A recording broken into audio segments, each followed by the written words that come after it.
It's a little over 6:15 p.m. across Cameroon. It is news time on Canal International, of course, broadcasting live from our studios at près, Douala.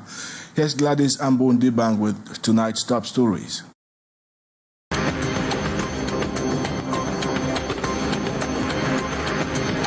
Recently, administrative authorities in the Douala II subdivision issued a prohibition on the manufacture of daggers.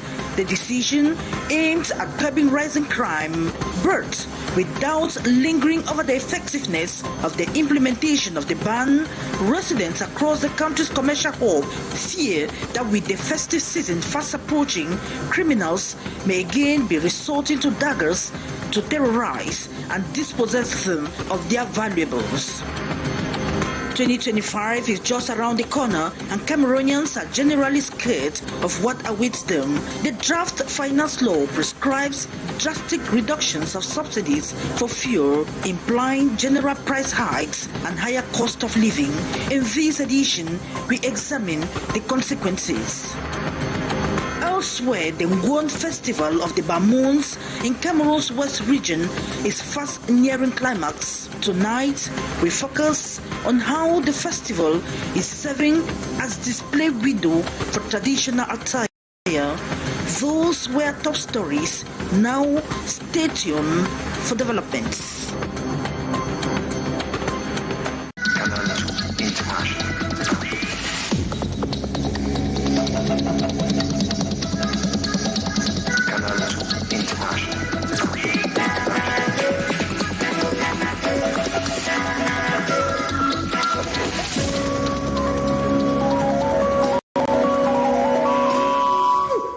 Immense thanks for your company, and let's start out in the Douala II subdivision, where administrative authorities recently imposed a ban on the fabrication, possession and use of daggers.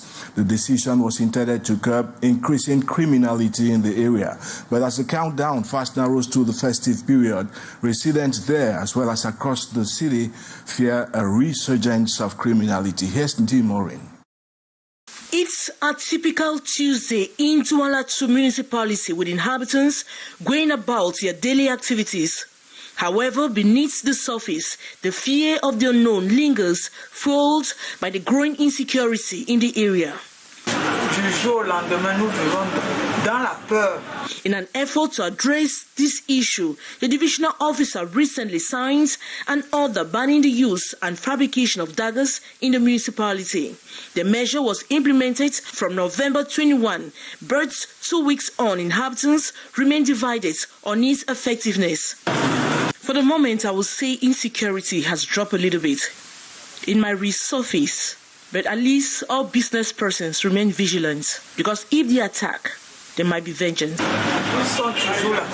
We still have a lot of attacks, even in broad daylight. They still move with small knives, and when you try resisting, you can be stabbed. Everyone lives in fear.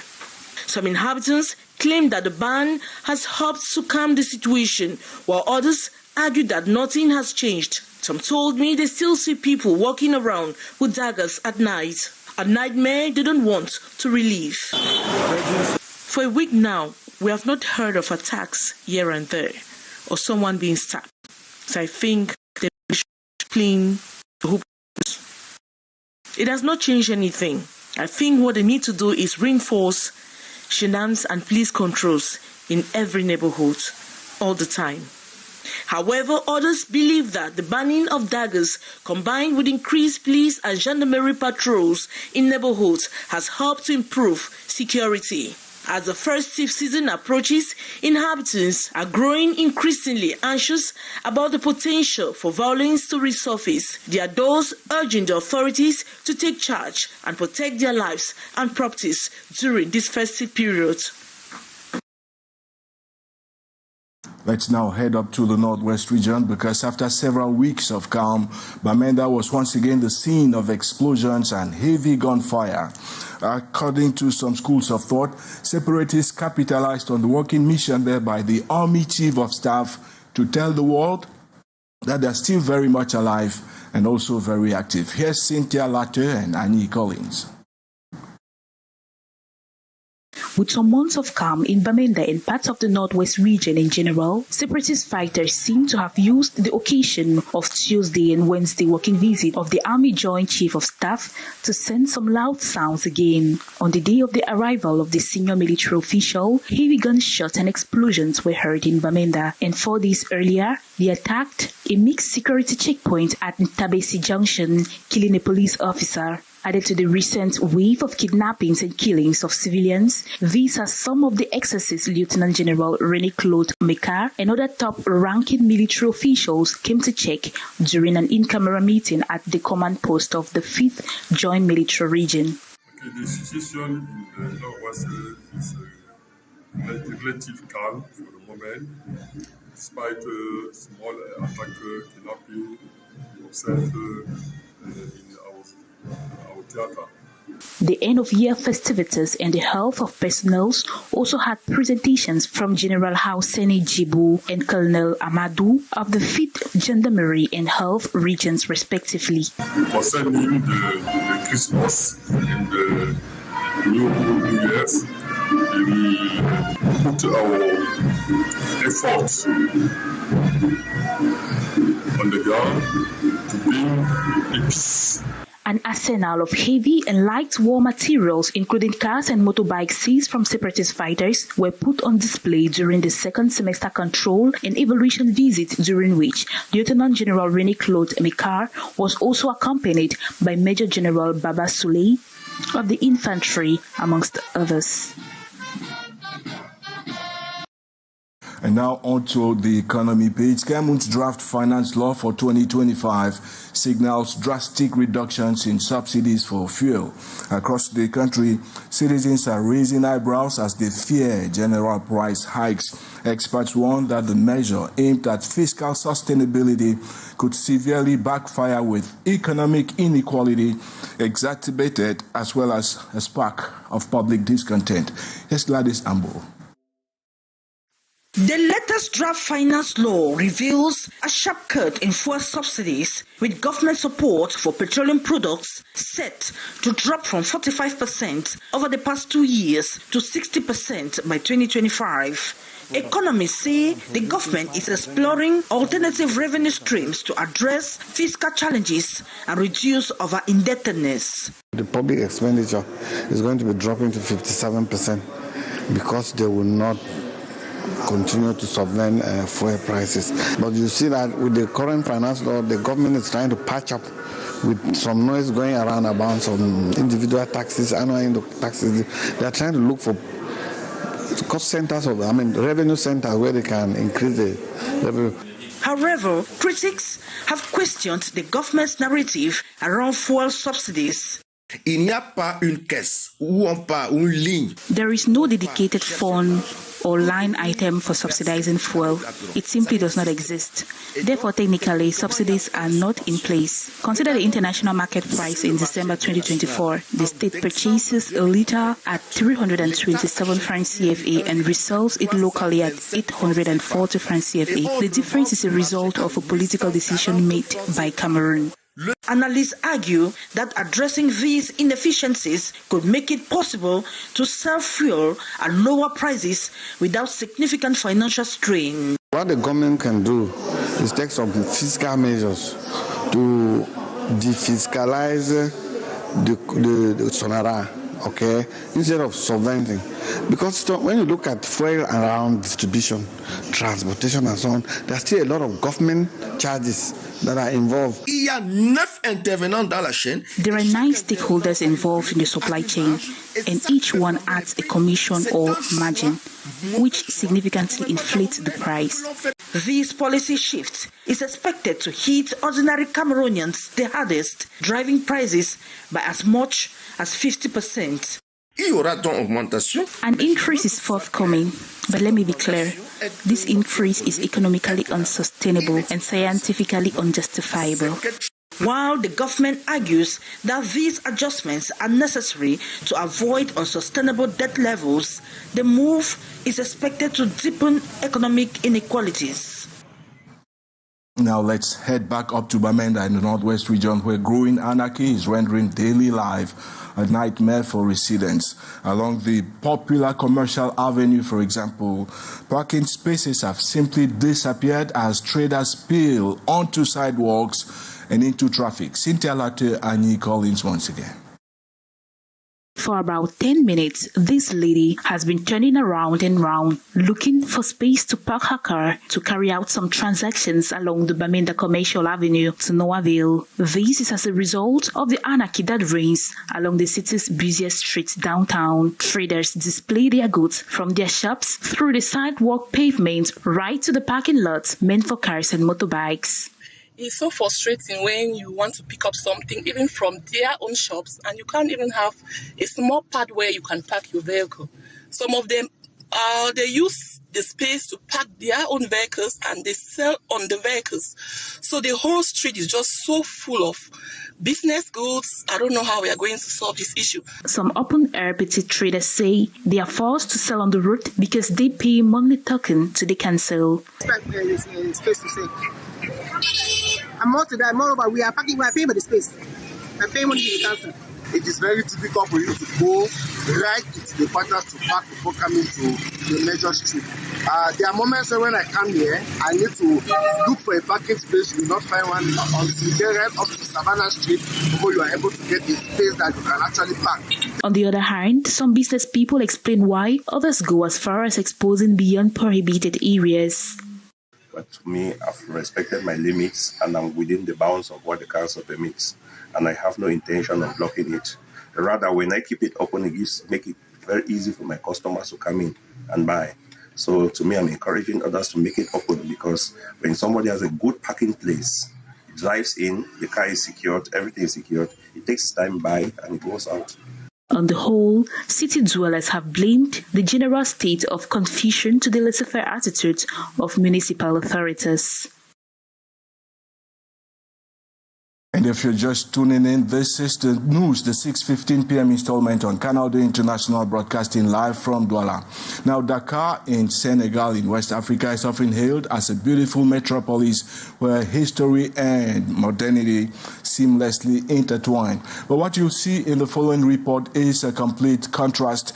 The Dakar roundabout in Douala's third subdivision has deteriorated into an eyesore, and daily travel there is a dangerous gamble, as you tell us, Cynthia Latte.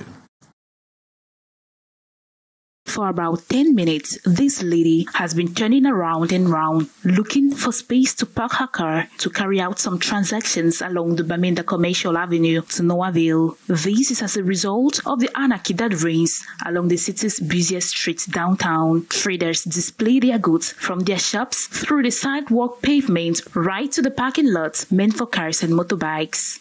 It's so frustrating when you want to pick up something, even from their own shops, and you can't even have a small pad where you can park your vehicle. Some of them, they use... Well, sorry for that mix-up. We're telling you about Dakar, the capital of Senegal, which is a beautiful metropolis where you find history and modernity seamlessly intertwining. We were going to give you a report which completely contrasts that scene, but we can't have it tonight, so we'll be coming back to that story tomorrow. Now let's go over to education, because the Boko Haram insurgency in the northern parts of Cameroon, as well as the Anglophone crisis, have forced thousands and possibly millions of kids out of school. In bids to address the situation and provide access to quality education, a program dubbed Education for All has been brainstorming in Douala, as you tell us, Gladys Ambo Dibang. At least 1.9 million school-aged children in Cameroon are grappling with disruptions to their education caused by multiple crises. These include the Anglophone conflict, the influx of Central African refugees in the east, and the Boko Haram insurgency in the far north. To address these challenges, the multi-year resilience program, financed by Education for All, aims to provide access to quality education for affected children. It's a multi-year resilience program aimed at building the resilience of the education sector to see how we can alleviate the psychosocial well-being of students who are seriously affected by this crisis in these various regions.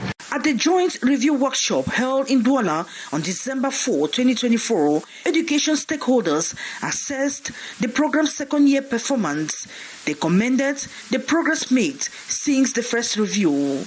It has been a great success. They have built the capacities of teachers.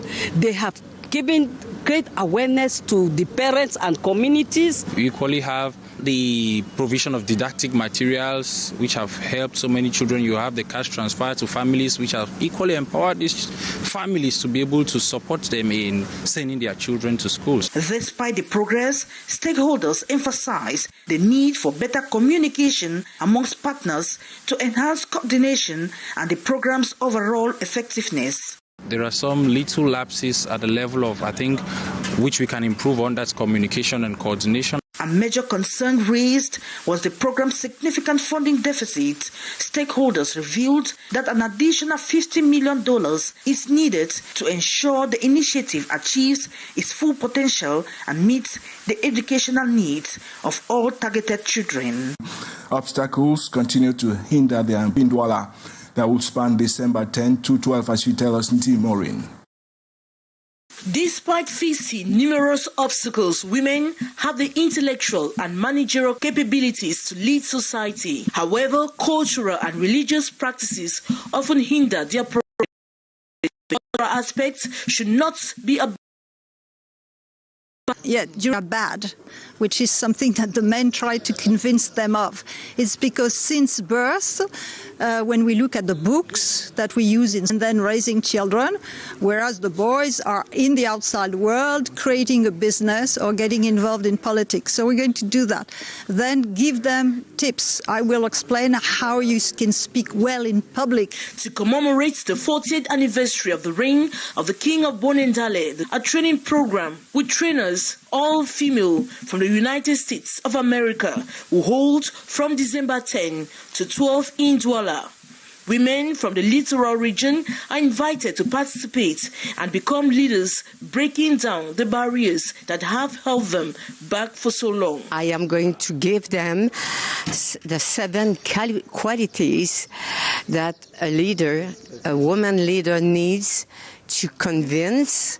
I am thinking about it, and I am here, Sa Majesté Moïse. According to Her Majesty Jacqueline Ekukolo Ntumbe, female leadership is not just about occupying a position of power. It's about making a positive impact and driving change. In Cameroon's West region. Tonight, Hyacinth Chia reports that despite the design, because our focus is on traditional attire, what is coming. A variety of traditional outfits here at the Nguon village in all shapes and sizes. As these stand in Dop, as it is commonly called in the west region of Cameroon, women was beyond the boundaries of Cameroon. J'ai fait une formation en ligne, si ça peut aussi aller. Parce que moi, j'avais apprécié le chapeau. Aussi, j'ai acheté le Dop. Comme ce chapeau, ce que vous voyez là, j'arrive, alors je découpe avec les mesures. Je monte. Here it is a combination of the different cultural zones of the country. The grass field, the Sawa, Fangbeti and the Sudano-Sahelian, made with the hands. It's unique. It is not a particular. The prices vary according to the styles, sizes and models. Ça varie. Il y a 5 000, il y a 10 000, il y a 25 000, il y a 30 000. The thousands of visitors of the Nguon village admiring the beautiful craft. Now accept sincere gratitude from the entire production team for your company. Our apologies for the slight hitches we witnessed in this edition. Hoping to make it better tomorrow. It's on that note that we invite you to take another rendezvous, same place, same time tomorrow. Bye-bye.